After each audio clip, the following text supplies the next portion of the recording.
of violence that black people have dealt with for centuries. So for any group to say that the NAACP in any way would decide to take any particular side is absolutely ridiculous. This organization was founded in 1909, and we have supported all people. Our mission is to elevate all people. And I want you to know that my leadership here in the Charlotte area since 2014 has always been about all people. I walk in the spirit of love.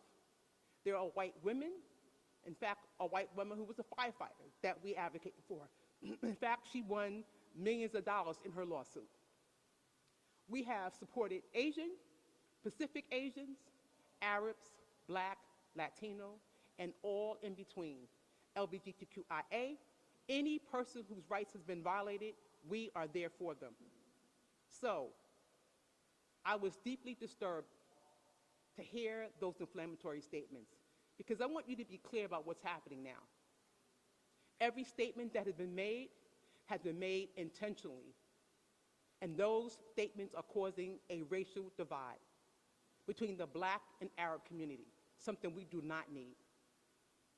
This organization has nothing but love. I want to be clear about that.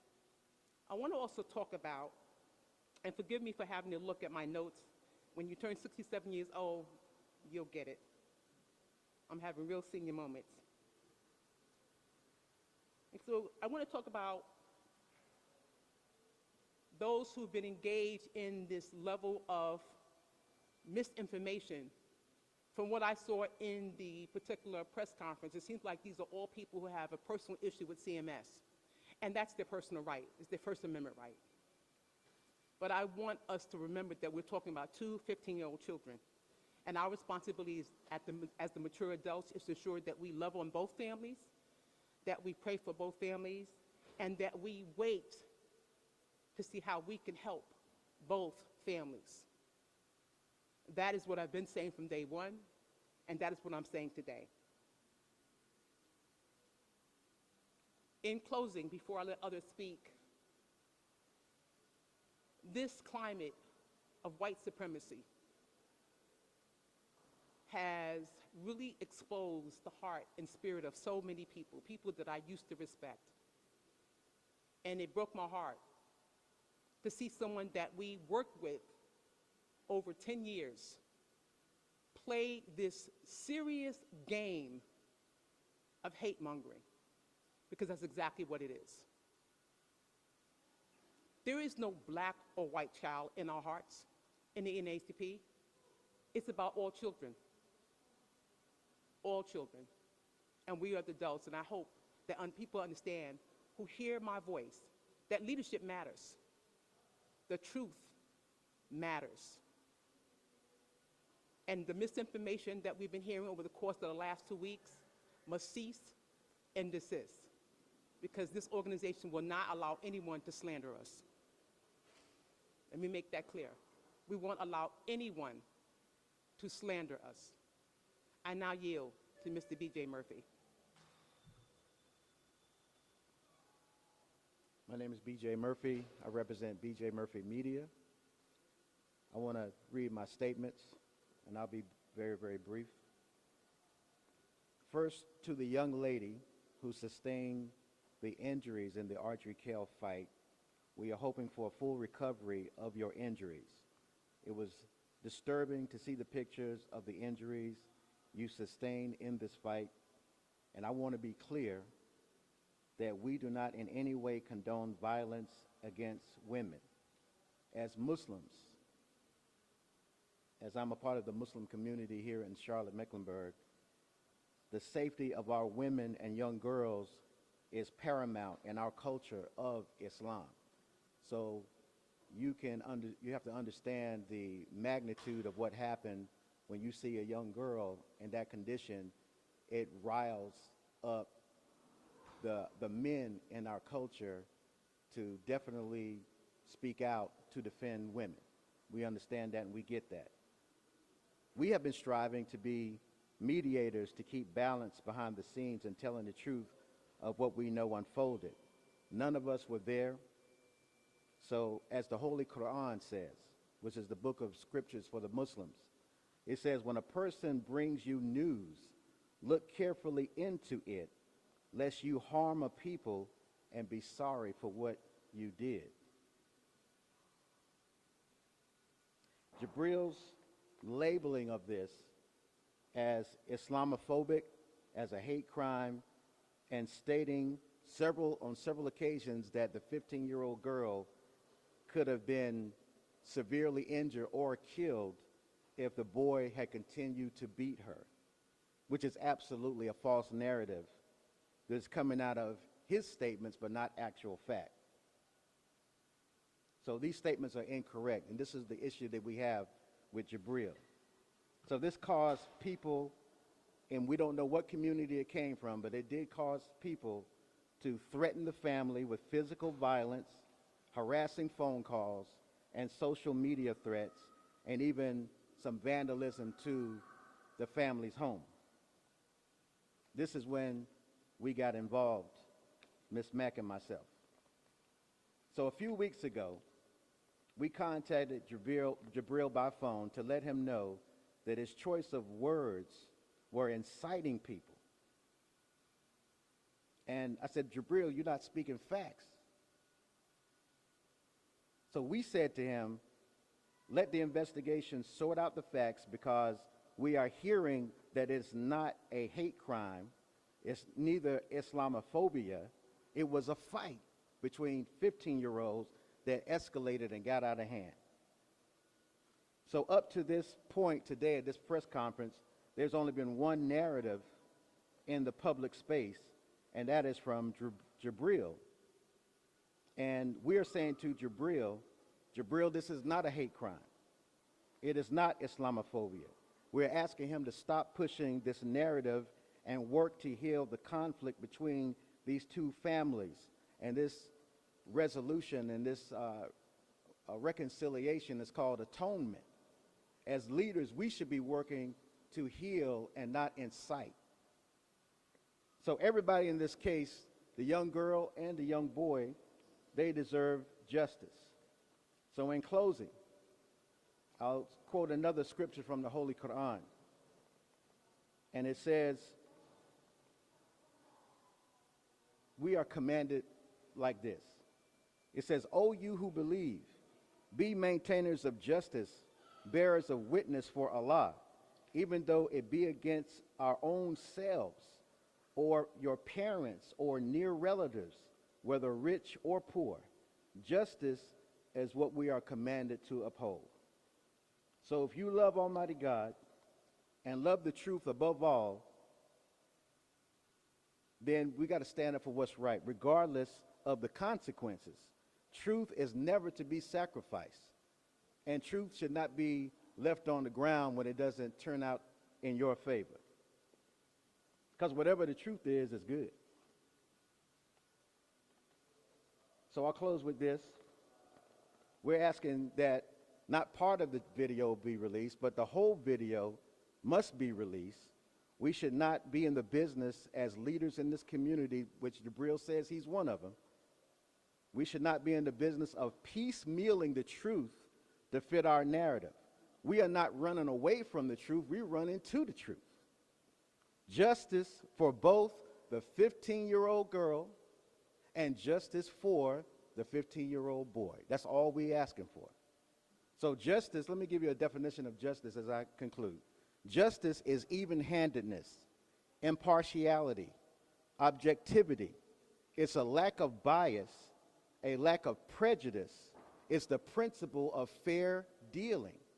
So everybody in this community deserves to know the truth from the beginning of that incident to the conclusion of what happened to her when we saw the horrific pictures of this girl.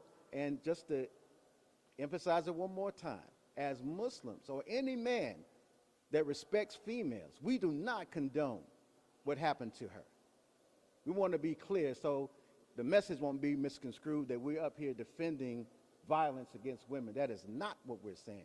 We're saying bring the whole truth out, and whatever comes out, let it be, and then let's see if we can be the type of community that can work to heal a situation like that, because something beautiful could come out of this.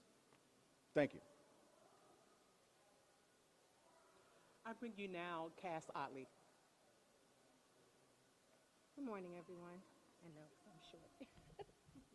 Thank you. Bring it down. Thank you.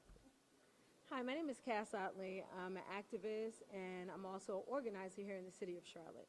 I've organized several events, from anything from Black Lives Matter to fighting for workers' rights, for fighting against police brutality. I've known Jabril for 10 years. I, too, met him during the Jonathan Ferrell case. I came out to Ardrey Kell at the first press conference because I wanted to know what was going on. And while I was out there, I was disturbed when a reporter went up to Jabril, and while he was speaking, after he finished speaking, told him that the police report stated that the young lady was the aggressor and that she was the one who hit the young man first. I was surprised to find out that information, but I was the only one that seemed surprised to find out that information because he already knew. So I personally feel, as activists, as leaders, as organizers, we have an obligation to tell the public the truth. We can't tell people the pieces that, we want to tell them. And if things change during the progress of what's going on, you have an obligation to do that too. In several different reports, press conferences, the narrative has changed.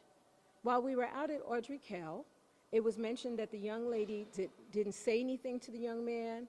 She was sitting in class. He got up. He started calling her all sorts of racial slurs and jumped on her and started beating her. After I had talked to Jabril and said, "You're not telling the truth," he made a second interview in his home where he's sitting down, and he says, "I cannot confirm or deny whether the young lady hit the young man first, but if someone hit me, I wouldn't beat them half to death." Now, the new narrative from the press conference that was out here is that the young man was bothering another student, and now this young lady got up to defend that student. So while they're talking about inconsistencies, there's been several. They mentioned at the first press conference that the young lady was also suspended for 10 days.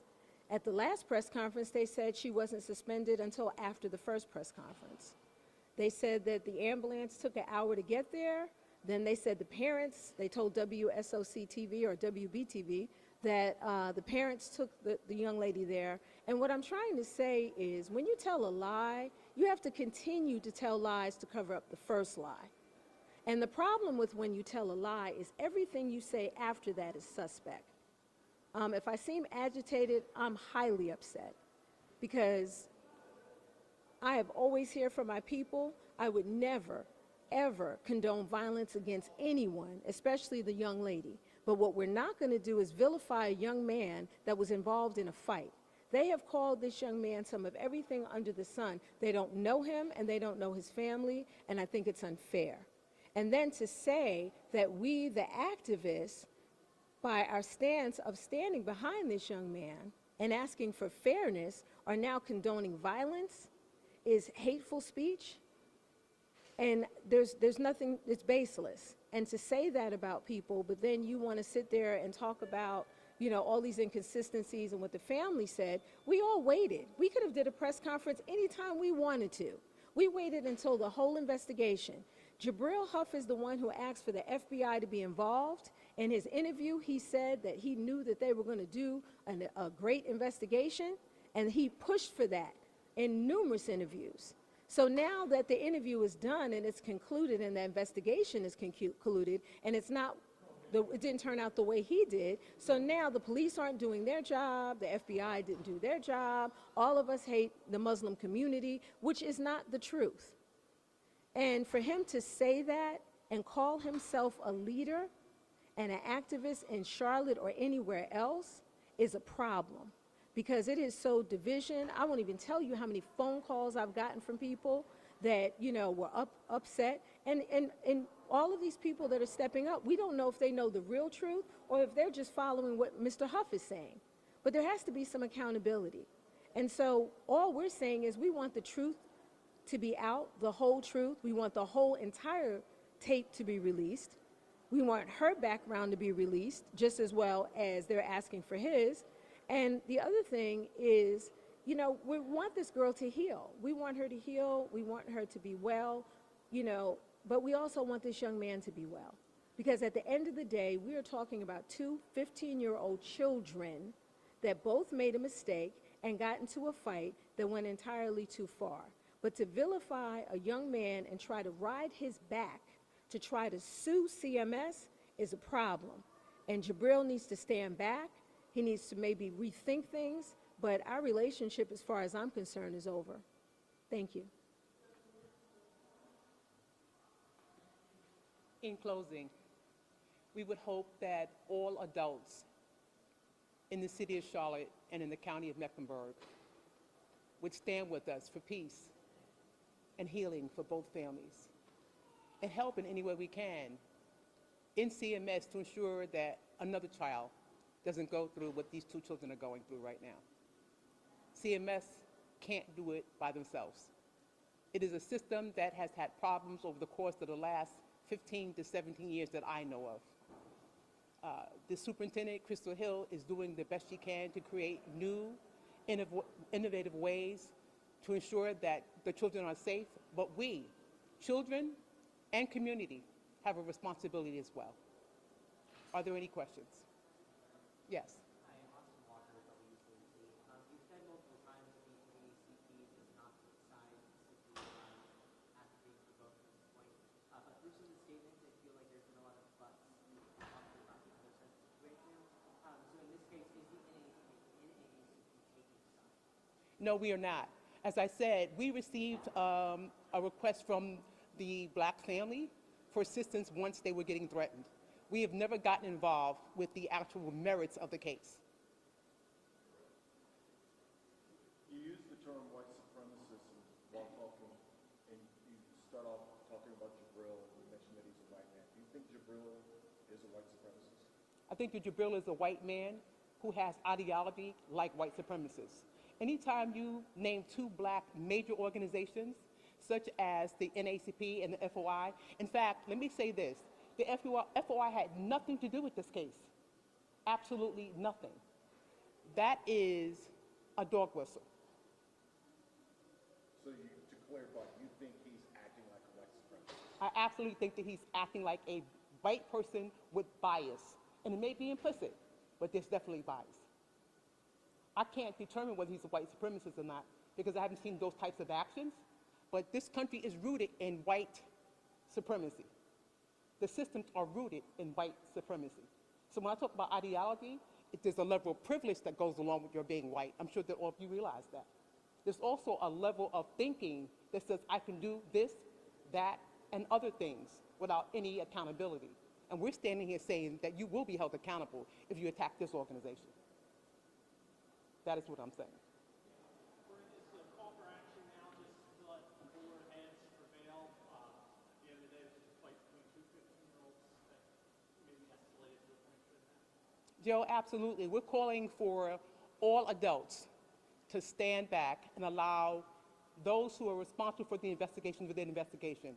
My understanding, the CMPD gave their report and the FBI gave their report as well. Again, Jabril Ho requested both organizations or entities to do the investigation. The investigation has been done, the report has been submitted, that should suffice. But it seems as if, back to the white supremacy mindset, that's not enough. That's a problem. We haven't said a word because we were not engaged in the merits of the case.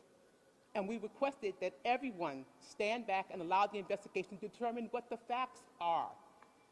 Now we are hearing from their facts, from their investigation, that this was not racially motivated. And I want you to think about that.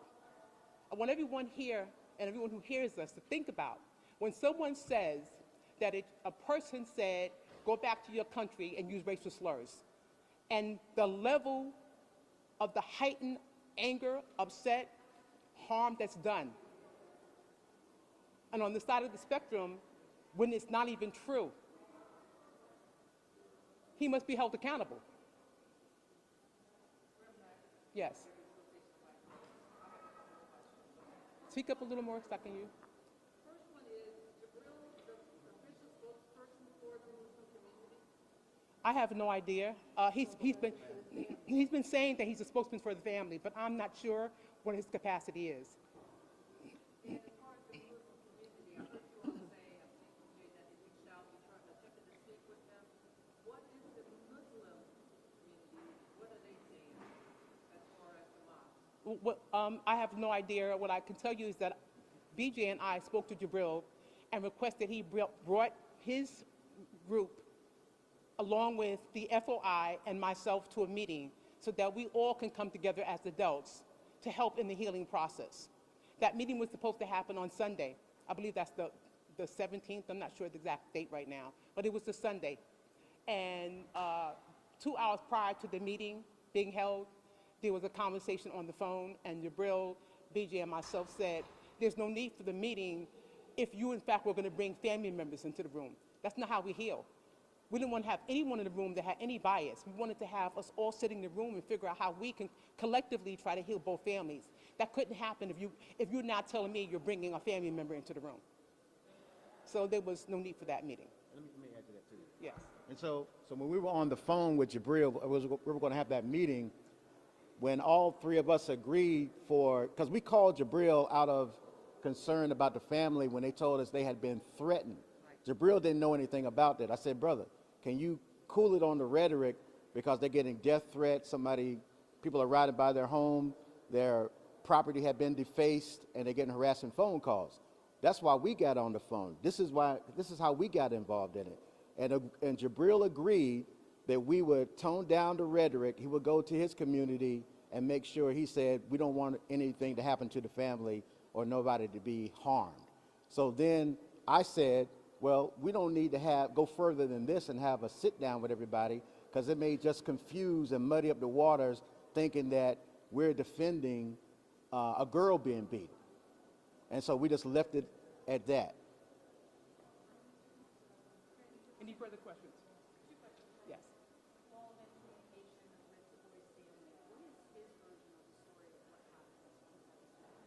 What you saw they wrote in the communications. Exactly what they wrote is what they told me. That's what they sent to me in an email. But as you know, I never repeated what they said because I was not sure of what the facts were. I wanted a full investigation to happen, so I never repeated it. But exactly what they said in their communications is what they told me. Another question is, you're talking about leaders in the community, and I know you mentioned how we go forward. What's your concern about the precedent that Jabril or any leader is setting by making changes outside of the case? Well, it wasn't settling initially, but now it's disturbing and troubling for me because I have 52 years in civil rights. I started as a very young girl. And as everyone can see, I'm a black woman, an unapologetically black woman. But I understand that my responsibility as a woman of God is to move in love.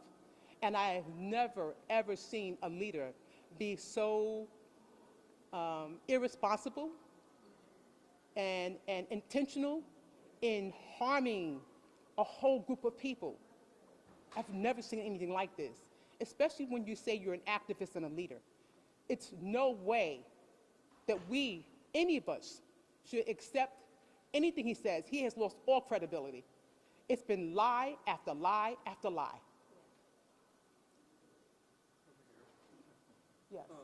So it was mentioned by a family statement, I think the PR firm put it out, that the girl, quote, chose violence, and then there's reports that she was acting as the aggressor.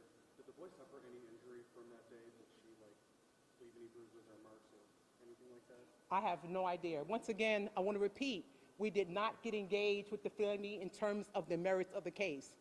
Our only involvement was around trying to figure out how we stop this family from being threatened. Because if you know the history of black people in this country, many black people have been lynched for less, okay? I want everybody to remember this. We can go back to Emmett Till, who was also 15 years old, who was killed based on one white woman telling a lie. Now, some white people here might be upset or uncomfortable. I'm not here to make you comfortable.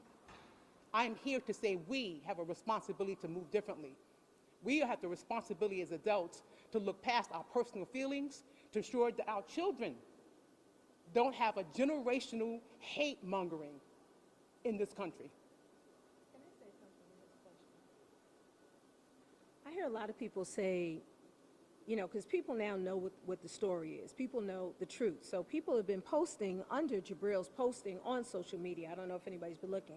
But people are saying that, you know, why are you not telling the truth? Why are you spreading a lie? Why are you saying that the girl did not hit this young man first? To be hurt, I don't have to have a physical mark on me. At the end of the day, you have to keep your hands to yourself. You know what I'm saying? When you hit someone, you don't know what you're going to get. You could get someone that doesn't do anything to you, or you could get someone that's going to fight back. And at the end of the day, there has to be some accountability for putting your hands on someone else.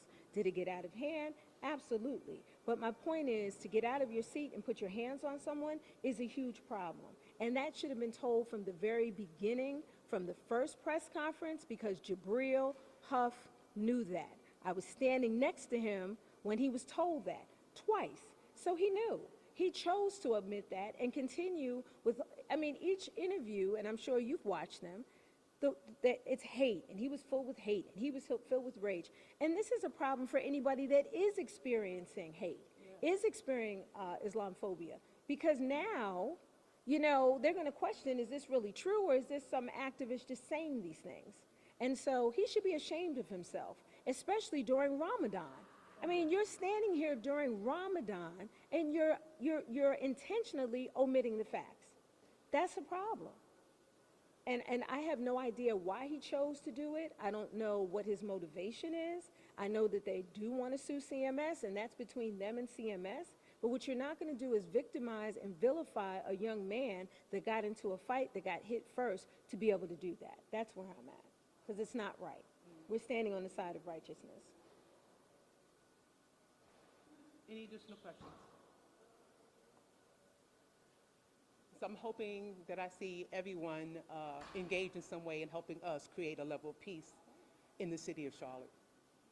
We, the adults, have the responsibility to be better, to be committed to the spirit of love, to be committed to the spirit of peace, to be committed to the Charlotte-Mecklenburg area, that all people would have the right to live here and have a just life, a good quality of life, and feel safe. Thank you for your time, and God bless you all.